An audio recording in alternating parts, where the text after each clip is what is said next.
There have been quite a few new game announcements circulating in the last few weeks, and I want to highlight some of them since a lot of them are going under the radar. I mean, there hasn't been a lot of big announcements. I would say like Final Fantasy VII Remake Intergrade was the biggest announcements over the last few weeks, but want to highlight some of those games that aren't getting as much attention. So without further ado, let's get right into it, and I want to kick things off with a Black Legend. Now, Black Legend is actually dropping at the end of this month, and it's a dark immersive turn-based strategy RPG, and it notes to master tactical combat and the art of 17th century alchemy to liberate a doomed city from a bloodthirsty cult inspired by the great alchemist Mephisto. Now, this is a strategy RPG, so I would say that this is a game more akin to playing with keyboard and mouse controls, but it will be coming to PlayStation 5 and PlayStation 4, and I like the setting of the game, and definitely from a gameplay standpoint, like, I've played a few strategy RPGs, and while I wouldn't say that that style of gameplay is right up my alley and my favorite, I do appreciate a well-designed strategy RPG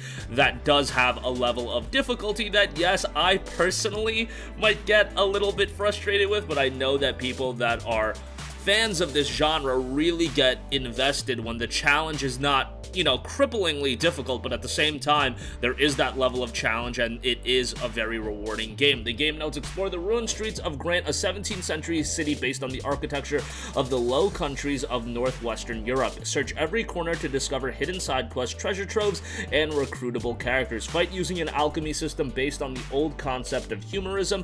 Master the four different insatiabilities and combine them with catalyst attacks to deal massive damage to enemies. Be warned, your foes will do the same to you. Unlock 15 playable classes, each with unique abilities and equipment. 15 classes is quite a bit, so we'll see how that ultimately turns out. The game is also boasting pretty decent visuals, I have to say so myself. The PC system requirements, I'm looking at them right now, are relatively high. So again, this one will be out on March 25th, so very soon will this be released. Next up, Slow Clap has announced a brand new third-person action game in Sifu. Now, this was announced during the State of Play event, and I remember looking at the game right away. I wasn't immediately recalling who Slow Clap was, but then I saw the gameplay of the game and I was like, oh, this is Absolver. This is 100% made by whoever did Absolver, and then I looked into it. Yeah, Slow Clap did Absolver, and that's definitely the vibe I got from the game. The combat that I was seeing in the trailer was very, very reminiscent of Absolver, maybe a little bit more well-defined, but it notes featuring the gripping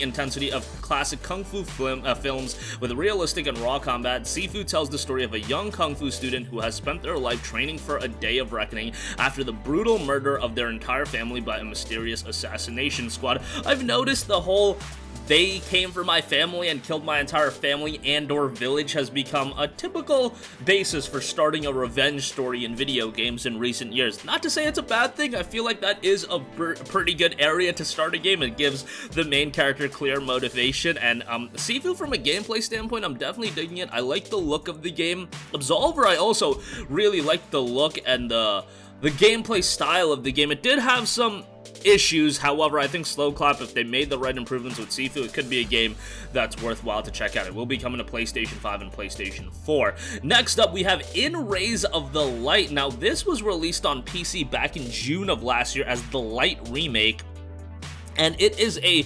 survival horror, walking sim sort of game. That's at least what's going on with the Steam tags. And then 678 Steam user reviews. 88% of those reviews are positive. The game notes, there is only you, the abandoned remains of a former life and flourishing nature that feels great in the absence of man. The world is both gloomy and empty, but so incredibly beautiful. Now, this is something that I could see get quite a bit of attention, given that it's only $4.99 on PC. The Light is noted to be a remake of the original 2012 game, an atmospheric author's parable about our place in the world. Life and death explore a mysterious territory filled with a variety of details that reveal the story. Solve logic puzzles and explore text messages, meditation, first-person quests, beautiful visual and melodic compositions from Dmitry Nikolaev, the author of OST to the game 35mm, and a metaphorical philosophical story revealed in a study of details and surroundings, and 2 different endings to the game as well. So this is definitely going to be a game that I feel like is going to make you think a little bit. I didn't play the original, nor did I play the PC version of the game, but definitely caught my attention, and I wanted to give that a mention as well. This one is scheduled for a release on March 17th, so this is another one that is right around the corner. Okay, next up, want to note that publisher Gaijin Entertainment and developer Darkflow Software will release World War II online first-person shooter Enlisted for the PlayStation 5, and there is a paid closed beta that kicked off yesterday. Now, the Enlisted closed beta first launched for PC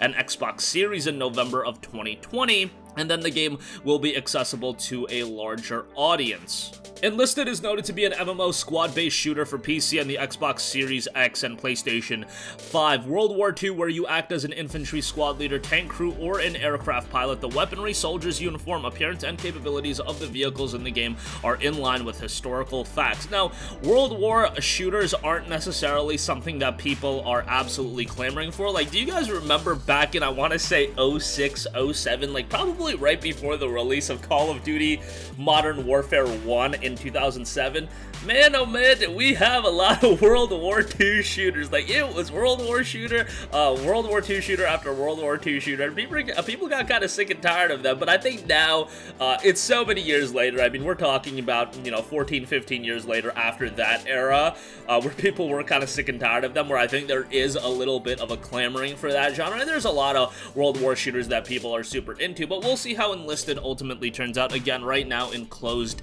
beta, but hopefully it sees its official release sooner rather than later. It did note the closed beta will run through at least the spring, so probably still a little bit of a ways away. Next up, we have the Tranquil action-adventure game in Stonefly. That's coming to PS5 and PS4. Pretty much every major platform, and it's coming from the developers of Creature in the Well. And I remember when I initially saw this game, and I heard it was by the people that made Creature in the Well, which was a pretty interesting little game that was a mishmash of a couple different genres, but I definitely got the vibe of, okay, I can definitely see some Creature in the Well vibes going on here. The game notes, harness the wind and soar through the wilderness of Stonefly, a chill and tranquil action-adventure game about self-discovery, legacy, and belonging. Glide your mech strategically among beautiful flora and dangerous fauna, and confronting hungry bugs, adventures, and memorable characters. This one is due out in summer of 21, so let's see if it does hit that window. It has a very, very nice art style. Like I said, I got the vibe from Creature in the Well out of this one, but at the same time, I think the art style is quite a bit enhanced. And this is a game that we'll see how it turns out from a gameplay standpoint, but at least from a visual standpoint, it's one of those games that, to me, right at a surface level, is going to be one of those titles that's going to age really well, and 5 to 6, 7, 8, 9, 10 years down the line, people are still going to say, whoa, this game has held up really well, and it still looks really good. Now, ultimately, for people to say that, they're going to want to play the game itself, so let's hope that they deliver on that front, but we should find out sometime in summer of 21. And lastly, I do want to give a note to Scourgebringer. Now, this was a game that I've been following on PC for quite a while. It was a PC and I believe Nintendo Switch title, might have been on Xbox as well, but it never got a PlayStation release. However, that will be changing as Scourgebringer will be launching for PlayStation 4 and PlayStation Vita. Whip out your PlayStation Vita, boys. It's time. I've been waiting for this moment all my life to bring the Vita back, but April 22nd, it will be coming, and there will be a physical version. Now, don't want to push the cart before the horse, but this is something that I could see becoming something of value. The PlayStation 4 version will be available both digitally and as a 500 print run standard physical edition sold by Pix and Love Publishing. So yeah, I'll let you guys do whatever you want with that. 500 print sounds very limited, so yeah, you guys can do whatever you want. However, as a roguelike title, I think this is going to have an audience that digs it, and it was very well received on PC. 92% positive among 1,500 reviews, 76 on Metacritic, which is solid, but nice to see it come to PlayStation 4 as well. And that's going to wrap up this one. Again, a lot of interesting titles dropping soon, going a little bit under the radar, but nevertheless, definitely some of these titles are going to find a healthy audience. At least that's my opinion. Sound off with all of your thoughts in the comment section down below. Thank you for watching, and goodbye.